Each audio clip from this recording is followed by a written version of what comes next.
I woke up with this very weird sound coming from her cot. Put the torch on her and I said, what is this? I gave her to my husband to hold and he was holding her and he said, I think she's dead. Because she just stopped moving. She was blue. She was not breathing. Yeah. He said she died. And so we took her to the American hospital. They said, oh, she's blue. So we said, okay, so please revive her. If the tetanus is given to you and the booster is given to you, then the validity is for 10 years. So what are they giving us 3 shots for when you're pregnant? Most parents, 7% parents don't know what vaccinations they're giving. They just trust the system so much.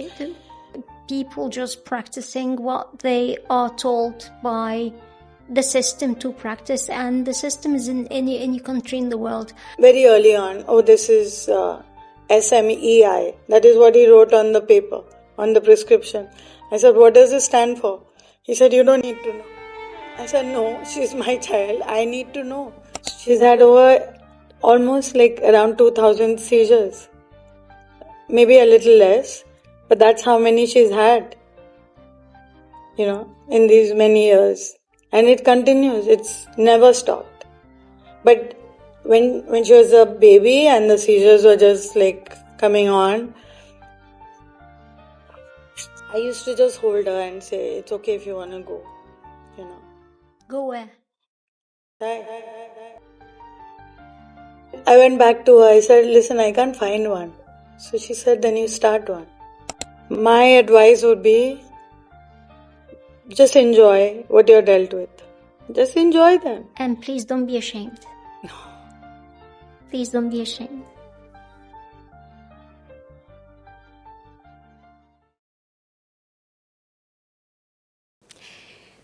Gulshan, I would like to start by thanking you very much for dedicating a bit of your very busy day, taking you away from your gorgeous family to be with us and share your experience with the viewers.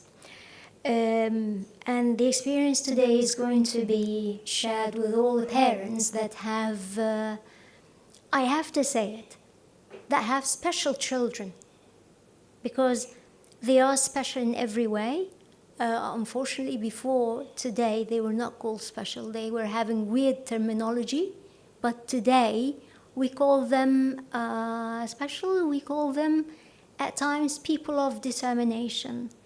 You have one of them, you have Zara. Okay, as the mother of Zara, would you please share with myself and all the viewers your journey with Zara from the day that she was born as a little infant? The whole podcast will go in that. I'm kidding. Even if it goes in that, let people know about Zara and about Gulshan, the mother, when she had a child that was diagnosed with, unfortunately, a genetic... I don't know what it is. This is something, but you had a baby, and suddenly the doctor tells you that your baby is not a normal baby. We have to work on it together. So share that story, share that moment, and share the journey of becoming Gulshan today that supports hundreds and thousands of families across the globe. So first of all, thank you so much for having me and wanting to listen to my story. So thank you. So our family moved to Dubai when I was pregnant with Zara. I was 7 months pregnant when we moved here. And we have an older daughter, and she was 7 at that time. Her name is Janai. And, I said, this is the best thing that's ever happened to us. The whole family is together. My husband was in the Merchant Navy before this. So he used to be away for 6 months at a time. And now he had found a job and we would all be together. So it was just amazing. And then, when I gave birth to Zara, she was born absolutely normal, healthy, like the perfect Any baby. other, like any other baby, any Yeah, other newborn baby. absolutely Yeah. fine. Yes. And everything was going smoothly. When she was 4 months old, it was the day Princess Diana died, the 31st of Yeah. August. And I took her to the pediatrician, and I, just waved to her and I said, I've come for the vaccine. She said, go to the nurse. She just indicated. Yeah. She didn't examine her. She didn't ask me how she's doing. Nothing. So I went to the nurse in the next room. I believed in the system so much, you know. I Who did wouldn't? not Who did wouldn't? I did not ask the nurse, can I see the expiry date? Can I, what vaccine are you giving her? I just believed in them and gave her the shot. Okay, Zara didn't cry. So I hugged the nurse. I said, thank you so much. You didn't make my baby cry. And I came home. Zara was fine. Put her to bed How old in was Zara back 4 months. Put her to bed in the afternoon. Nothing. She slept. Then at night, around 10 o'clock, I put her to bed again. And she was doing well. And I asked my husband, should I just give her a paracetamol just in case she has fever? So he said, but why would you unnecessarily drug her? then? Yeah. She doesn't have a fever, so let's not. Yeah. So we put her to bed, and her cot was right next to my bed. And I woke up with this very weird sound coming from her cot, and we didn't have a phone to, use the torch or anything like that. So I had a torch, put the torch on her, and I said, like, what is this? And then I said, oh my God, she's getting a seizure. So I woke my husband up and I said, this is a seizure. He said, I don't know what are you talking about? I don't know what a seizure is. I said, she's having a convulsion. He said, I don't know. What is it? I said, it's a fit. She's getting a fit. You know, he had no clue. He had never seen it. I had seen it because I used to volunteer in the school for special needs. And every Monday that I used to go there was a girl called Alia who was getting a seizure every Monday that I went there. It was like, So you linked the watch. symptoms. Yeah, watch this because it's gonna happen to you. So I was like so upset because I said this is not good. And then I started filling the bathtub. My hands were so cold, I couldn't even see whether she has a fever. We didn't have a thermometer then. And I know we should have bought one, but we didn't. And, I gave her to my husband to hold, and he was holding her, and he said, I think she's dead. Because she just stopped moving. She was blue. She was not breathing. Oh dear. He said she died. So then I came and sat with him, and we just sat. I mean, it must have been a couple of minutes, but it felt like hours. Ages. Yeah. Okay. The state And he of, said the she's state not of moving. shock. She's dead. And we lived in a hotel apartment, so I was calling the reception and saying, please send a doctor to the. Is there a doctor in the building? So they said, yes, there is. They connected me to the doctor. He said, how old is your baby? I said, 4 months. He said, I'm sorry, I'm not allowed to see her if she's under 6 months. You have to take her to the Hospital. hospital. Yeah. Where they can keep track record of. Yeah. Yeah. He what's said, happening. because I said, can you just come and tell me if she's dead or alive? I Yeah. don't know. Yeah. And by then I was crying, and, Of course. I'd filled the bathtub. I just said, in case if she has some high fever. Yeah. So I just dunked her in that. And then we rushed to the hospital. Again, American hospital had just opened at that time. Yeah. We didn't have any private hospitals, WellCare, nothing. They weren't hospitals. Yeah, yeah, yeah. Only Dubai Hospital was there, Latifa Hospital was there. Yeah. And so we took her to the American hospital. They said, oh, she's blue. So we said, okay, so please revive her.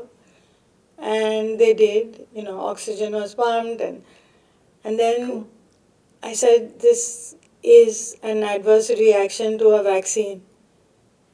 And you're sure about this? I'm Like 100% sure. did the doctors back then stipulate that it was a reaction to the vaccine, or this is Gulshan linking that this happened after the vaccine? Like, it might not be the So cause of at the vaccine. time of admission, they've written 4-month-old baby, 16 hours after the DPT shot.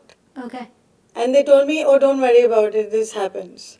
It's a one-off situation. Who told you about that? The doctor? The physician? the pediatrician who saw her, and he said, don't do, no, continue vaccinating her. Now our family, me, not my husband's side, me, I've been reacting to vaccines, but nobody Right. ever asked. So in India, when you're 7 months pregnant, Yeah. they give you a tetanus shot. They do? And then when you're 8 months pregnant, and then when you're 9 months pregnant.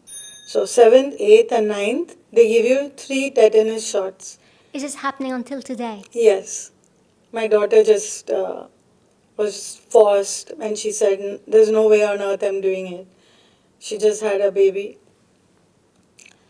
So, yeah, Okay. I have to talk about it. Okay, you see me, I'm gobsmacked, I'm speechless. I don't know what to say, but to each their own. It's not up to me to interfere, but pregnant woman is not even allowed a painkiller, not even allowed a Panadol. I was not allowed a painkiller. I didn't take anything. And this is vaccination given when she's about to drop. That is new to And me, Gulshan. now when I've read about it, I've read a lot on vaccines. Uh, if the tetanus is given to you and the booster is given to you, then the validity is for 10 years. So, what are they giving us 3 shots for when you're pregnant? So, when I was given for my older daughter, I went into a shock. I have all the papers. I had an anaphylactic shock. I almost died. All I could hear was, come back, Gulshan, come back. And I said, when I finally did, I just felt I was sinking. And when I did have a near death experience, I had just gone down. And I felt I was going so fast and it was so dark, and I'm just going somewhere down. But yet you still trusted the system, and you still trusted that when you took Zara that they knew what they were doing. Yeah. You trusted the integrity and the ethics that the team had. Yeah. Yeah. Because we are just, we don't question it. But No. every parent No, we I've don't. asked, do you know what DPT stands for? You just gave your baby 3 shots, but what does it stand for? What did you give it for? And then they'll say, oh, diarrhea. I said, no, no. They have no clue. Most parents, I'll say 7% parents don't know what vaccinations they're giving. They just trust the system so much. And the doctors, We have to. each and every pediatrician will say the same story. Do you know how many people have died with measles? I said, don't you know anything else? Is this what you've been taught to say? Do any of the pediatricians know what's inside those vaccines? What are you giving my child? Do you know? Nobody knows. Shouldn't it be the government that's allowing I'm sorry. Shouldn't it be the healthcare system in this particular country that is quite confident about what's in the vaccine, because it's the healthcare system allowing the doctors to But if you ask the use the doctor vaccine. what is in the antibiotic, he'll tell you this, these, you know, but in a vaccine, he has no clue because he's also been brainwashed that this is the best thing. By the healthcare system that he is or she is also an employee of. So, we- so basically, you are referring to a bigger problem than Zara receiving a vaccination where either it was not meant to be given to her or it was not meant to be given to her at this particular point in time. But Or at least ask some questions and then say, oh my God, your family doesn't fit in, let's not give it to you. so You know? it's a bigger picture of people just practicing what they are told by the system to practice, and the system is in any country in the world. But now it's Gulshan, the mother, with Zara, the baby, and you are in the American hospital, and Zara is finally okay. Yeah. What was the diagnosis back then of the epileptic So fit that happened to Zara? then we went to India when she was around 6 months old, and then she had another seizure. When I was nursing her, I said, why am I getting wet? What's happening? You know? And then I realized, okay, she's having another seizure. Another one. Yeah. Okay. And then she was put in an ICU. Then we saw a neurologist who said very early on, oh, this is SMEI. That is what he wrote on the paper, on the prescription. I said, what does it stand for? He said, you don't need to know. I said, no, she's my child. I need to know. You will tell Maybe me. he didn't know. No, he knew. And then, so then we were given a diagnosis. Severe myoclonic epilepsy in infancy. Okay, that's what. But nothing much was known about it. There was no internet in those days. There was No. nobody There was for. no chat GPT. No, there was absolutely nothing. And here in Dubai, we were kind of alone. Everyone that we made friends with, they said, I really understand what you're going through. In my head, I would say, no, you don't. No, they don't. It's an You- easy word to say to when comfort you go someone. through something like Yeah. that, yes, then you understand. Yeah. Even Yeah. my sister was saying, I understand. I said, No, I feel for you. yeah. It's like, no, you I don't feel said, for me. no, you don't. You Yeah. don't No, understand. you don't. And then she said, you're just so angry. I said, yeah, because I'm grieving. Yeah. And luckily, I had an amazing friend that came in as a volunteer for Zara. Her name was Sandhya. She was Sri Lankan and she had twins with cerebral palsy. So she was doing a training program for early intervention. And she just entered our lives. And she took me through all the grieving stages and she would laugh and say, oh my God, you're in anger. But everyone stay away from her because. She's in the angry phase. Yeah. Yeah. I said, okay, so when do I get over this? And then it came this helplessness. Oh, why me? Only I'm going through this. Yeah. And then she said, okay, go through it. So I said, but Sandhya, when will I go to the next? She said, it'll happen. When you're And ready then for it. I said, when will it all end? Because she said, when you come to acceptance. And, she kept using this word, unconditional love. So she said, love your child unconditionally. Why are you waiting that when she speaks more words or when she does this, you love her? And that was what it was. I had stopped being Zara's mother. I was her nurse. Yeah. I was her caretaker. Carer, guardian. I was her teacher, Yeah. which I wasn't. Yeah. I was a therapist, Yeah. which I wasn't. You were someone keeping her safe and alive. Yeah, but The bond, where was the mother? the bond wasn't formed. Yeah. And we didn't have a video camera, but my neighbor had it. So I used to rush to her, get the camera because the seizures would go on for half an hour that time. So I would sit and record the seizures and never recording when she was playing, when she used those few words, when she smiled at us. I don't have videos of that. I have of all these horrible seizures which I don't even want to see now, you know. So I missed out on those beautiful moments. So if a new parent is watching, I would just say, enjoy them. Because you might not be um, You're not gonna as get luck. them back. We lost out Yeah. on, you know, Focusing on the ugly instead of seeing the beauty in what's happening. I will not say the words of I feel for you and I understand where you're coming from, and it doesn't work this way, but I can relate because I can relate from someone who had the experience, someone who had a nephew that suffered from autism.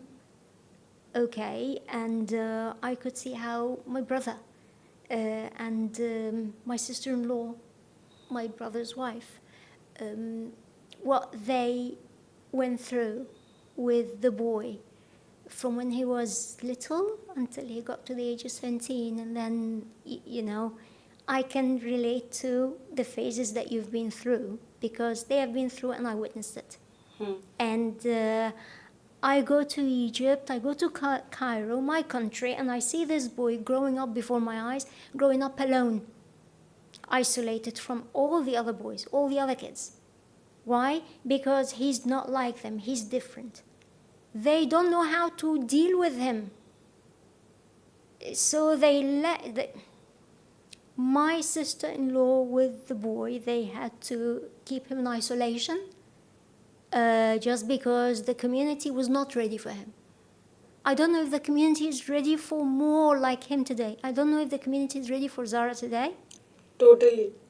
They are. Because I make sure that she will never be isolated, though she would love it.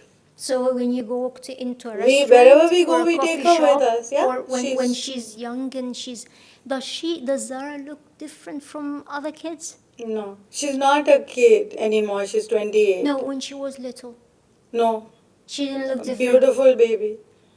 Did she walk different? Did she talk Yeah. different? Now she's in a wheelchair when we take her out because she can walk, but not too much of a distance. So to keep her comfortable, we just make her sit in the wheelchair. But when she's in the wheelchair and without having, God forbid, any of the seizure fits, she's normal? Yeah. Okay. She looks normal. Yeah, Yeah. when she talks and She doesn't casts talk. she doesn't talk. So everything Is just it went away. part? She had so many seizures over the years. Um, if we calculate, we've just moved house. So we lived in the previous house for 19 years. So I just made a rough estimate that if she had 3 to 4 seizures a month, because that is what it's come down to now, she's had over almost like around 2,000 seizures. Maybe a little less, but that's how many she's had, in these many years. And it continues, it's never stopped. But when she was a baby and the seizures were just like coming on, I used to just hold her and say, it's okay if you want to go, you know, Go where? die. Yeah. Because stop suffering.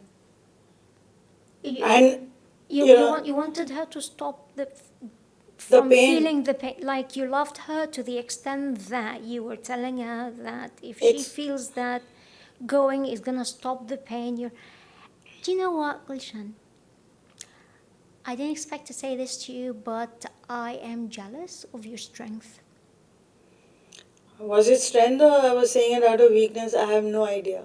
No, it is. It's strength that you love someone so much to the extent that you are ready to accept the pain, provided that they are relieved of the pain. And then I was told, but who gives you the right to say anything like that? I said, I don't know. I'm just trying to. I just begged her No, that it's okay. don't suffer anymore because I could see how much pain and suffering there was. There is. Even now, till today, if she's having a seizure, I don't look at her face because it's horrible. even now, after like thousands of seizures over the years, And supposedly it's something that you really got used to. and I say, okay, I'm not looking at her face, and I'm just, touching her and saying it's okay, it'll finish, it's okay. But I try not to look at her face because that's really hard. And you're just so helpless because you can't do anything. You can't, and even if I know that it's going to come, I still can't do anything. So I have to just wait till No, it no passes. one can do anything. No one. Not even the best doctor on planet No, Earth no, can no. do anything. Um, Gulshan, today you said that Zara is 28 years of age. That's right. Okay. In my culture, where Gulshan is today, when Gulshan I would say, got to the age of 19, 20. Zara. Sorry, Zara got to the age of 19 or 20. As a mother, the first thing that will come to my mind would be girls her age would be out now partying with her friends and making horrible problems and coming to me with atrocious things to say and having a boyfriend every 3 weeks, and then at the age of 22 finishes university, gets engaged, gets married. At the age of 28 she should be with kids, but Zara is not. Now, two questions. Do you see Zara at any given time marrying someone like? No. This is the second question. Are you in the phase of accepting this fact? Yeah, I mean, You're in do I peace have with a it? choice? Do I have a choice? Is not about a choice. No, I don't Gulshan. have a choice. I have to accept it. She's on a diaper. Who's going to marry her? She can't eat by herself. She can't communicate with You're us. still looking after her until today. Yes. The change And we will till we die. Definitely, definitely. So And today is Father's Day. She's blessed with the most amazing father. and Who you does are everything. blessed with the most amazing and supportive husband. Yeah. Correct? Yeah. Where did you come to where you are today? Just in case I have viewers that are going through a similar experience, and unfortunately I have to say it, Gulshan, because I've seen it, okay, with some people, to overcome the shame that they have while having to appear with their kids in public because they are ashamed that their kids are not normal, and they are ashamed that their kids are described by retarded, and they're so scared of sending them to schools because at schools they will be bullied. Take their hands now and tell them what you did with Zara to be the strong mother that you are today, knowing that this is your daughter, nothing is going to change. How can they change what they're going through? So just like And accept. every other parent, I wanted my daughter to be in a mainstream school. To be? In a mainstream school, in a normal school. Normal school. Yeah? And I went from one nursery to another, not at that time in 98, 99 that we were in Dubai. There weren't so many nurseries, but I just felt if I put her in the Because best. it wasn't a business back then.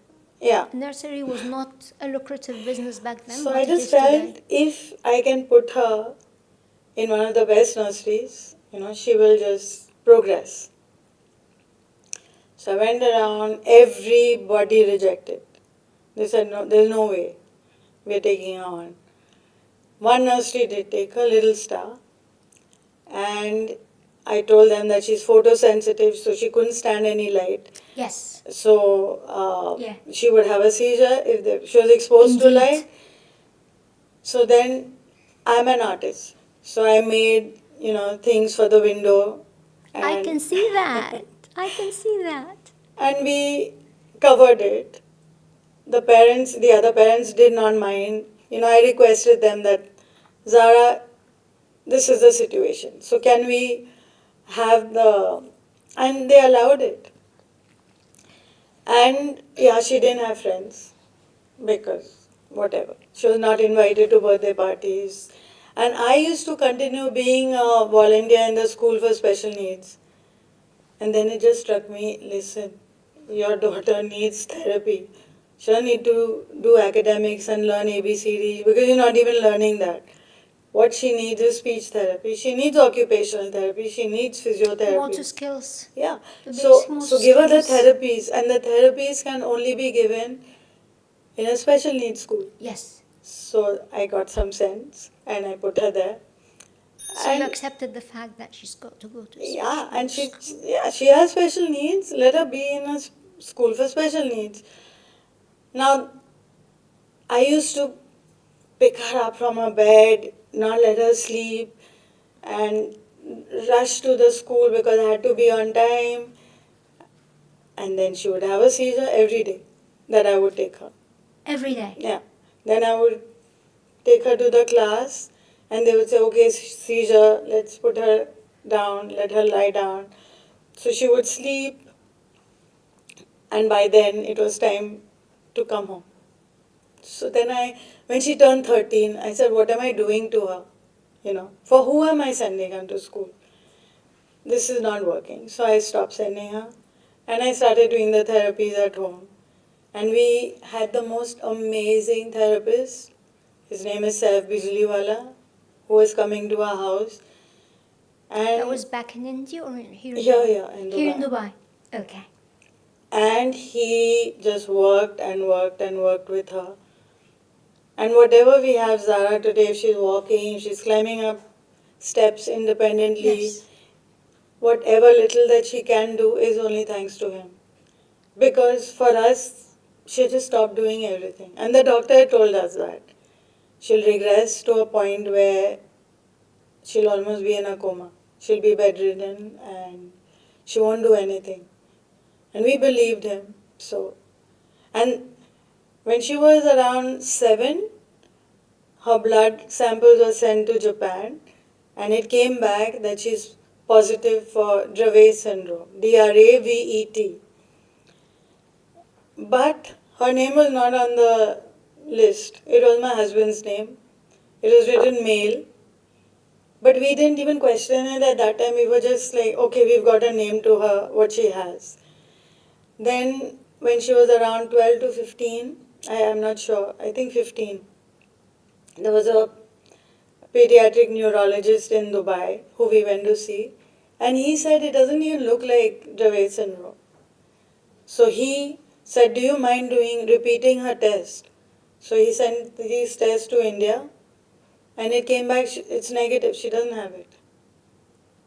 So it doesn't matter what she has or doesn't, I don't know what she has. I still believe it's the vaccine. People can say whatever they want. I know for sure what it is. So yeah, it comes back to that. Um, Actually, I love the fact that you looked at this with a very objective point of view instead of being subjective about it and saying, what is it? Where did it come from? You said, it is what it is today. I need to focus on how to treat it and how to live Make her with life it. better.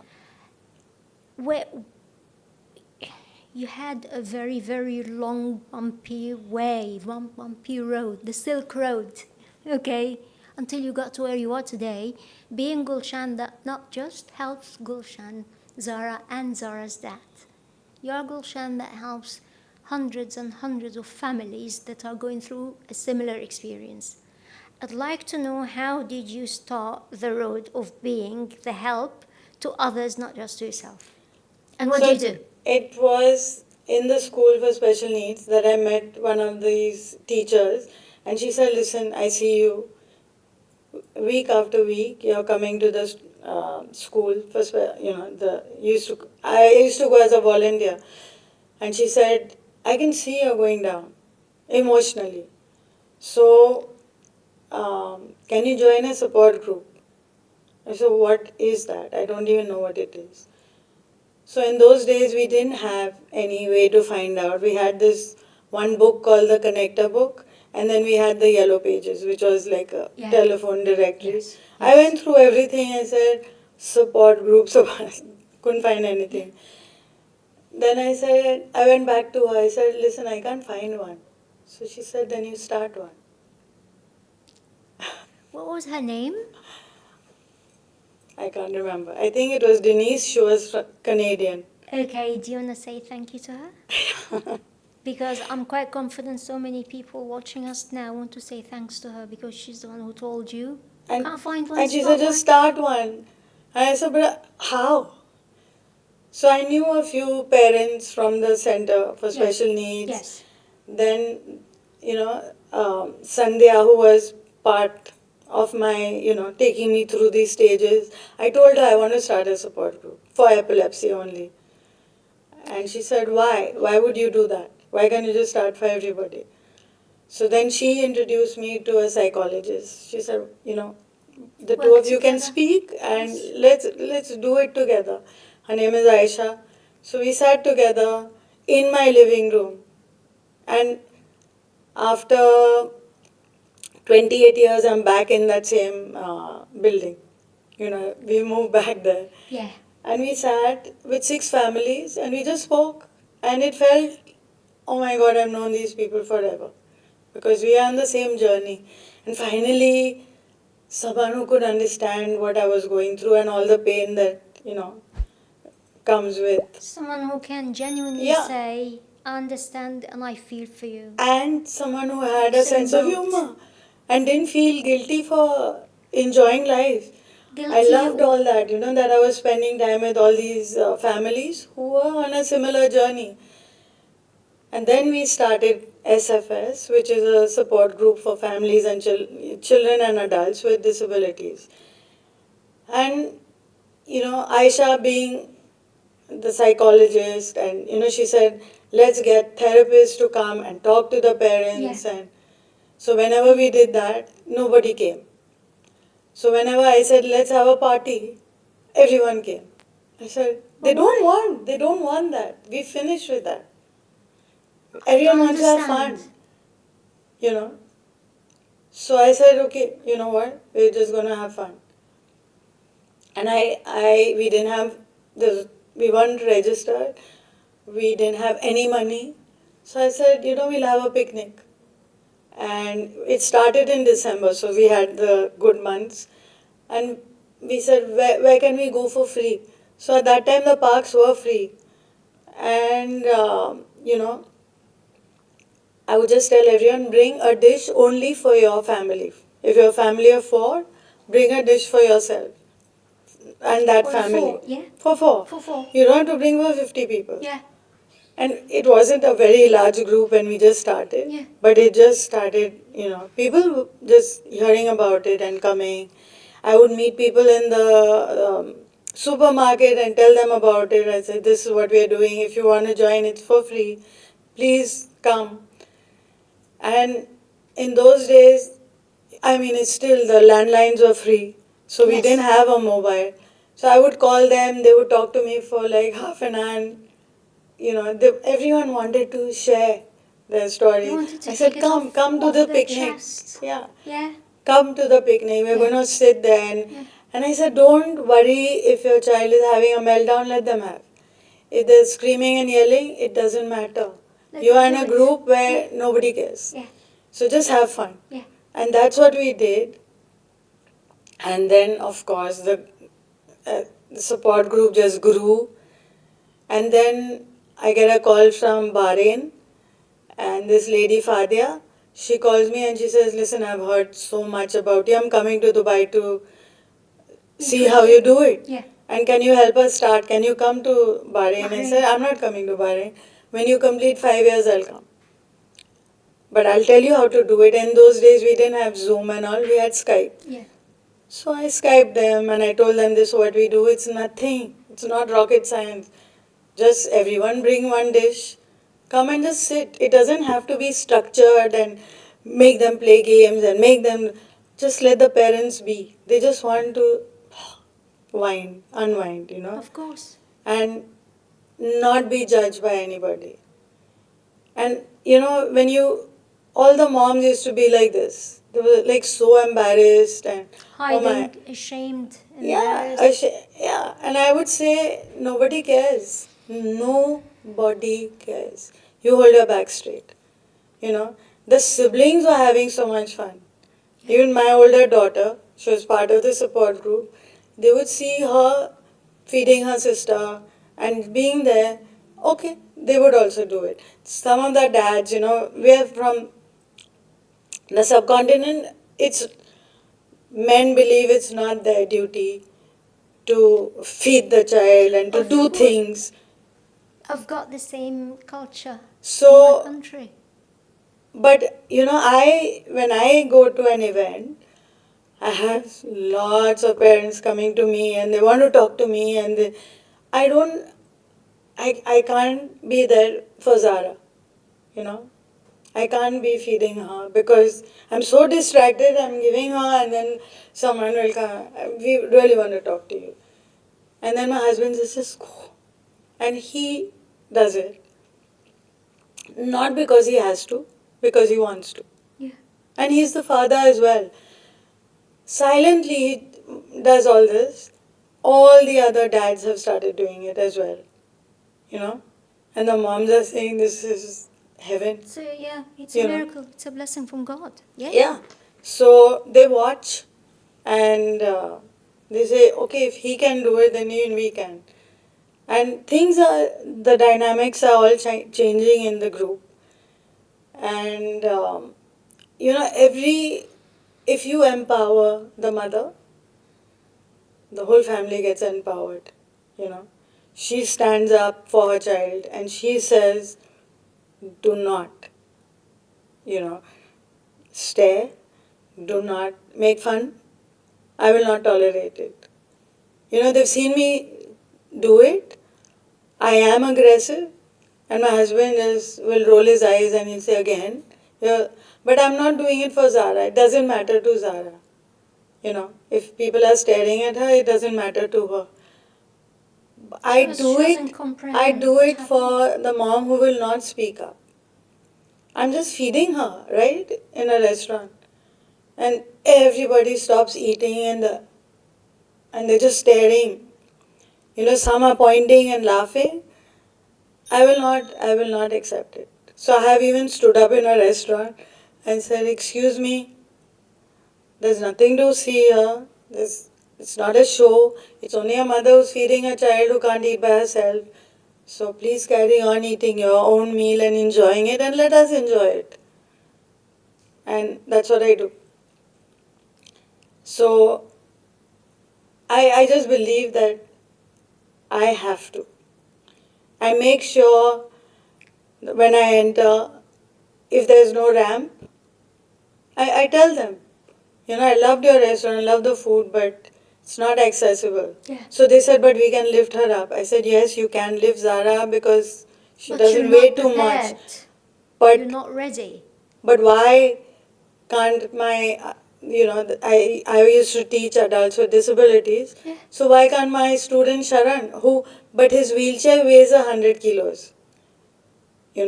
He uses an electric wheelchair. Yeah. So how will you lift him? Yeah. And why should you lift him? He's not comfortable. Yeah. So why can't you just build a ramp?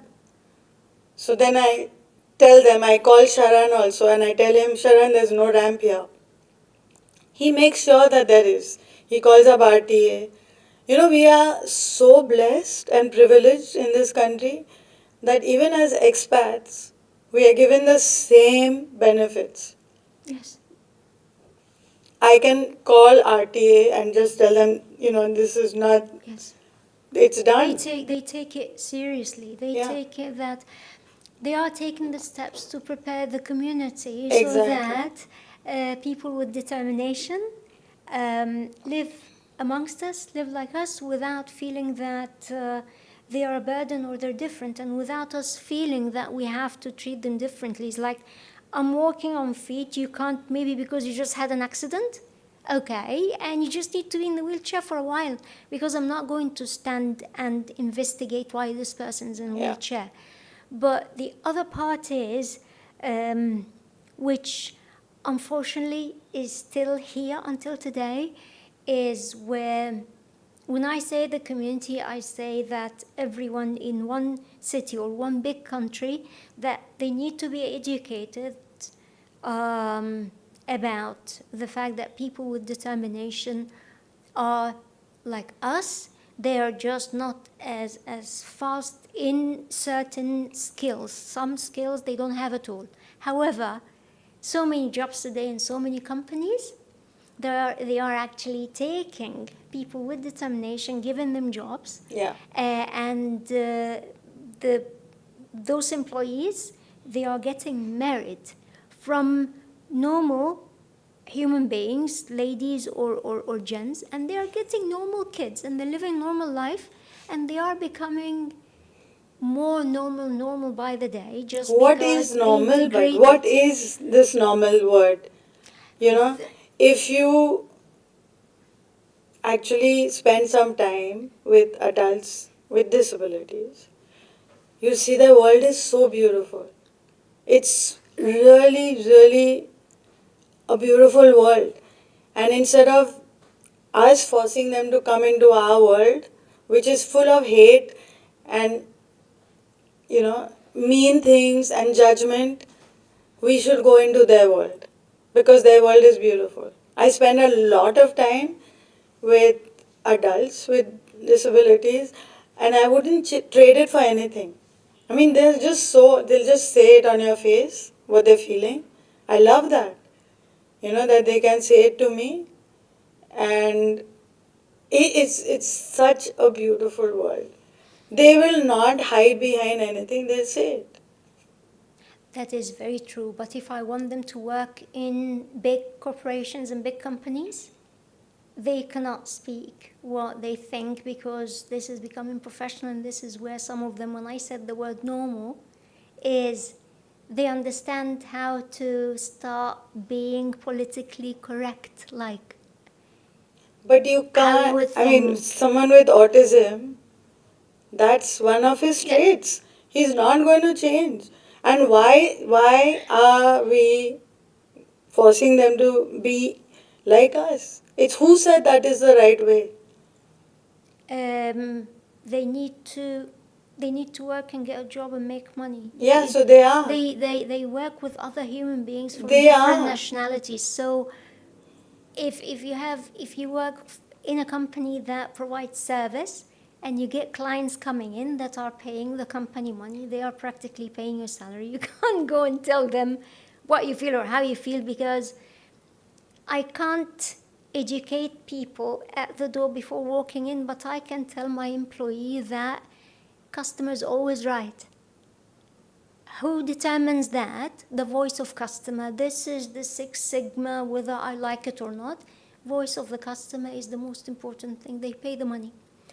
So them coming into the corporate world is them joining the world of laughing in your face, while actually when I turn my face, I want to get a dagger and I just, stab your back with it. This is, There's a restaurant this is, recently opened in Algored, handled by people of determination. It's amazing. You know, you know that this person, and then you don't have these expectations that they are going to mask what they're feeling, and they're not going to do that. So you know that this is what I get no, with. this is what you get when you're walking into this restaurant.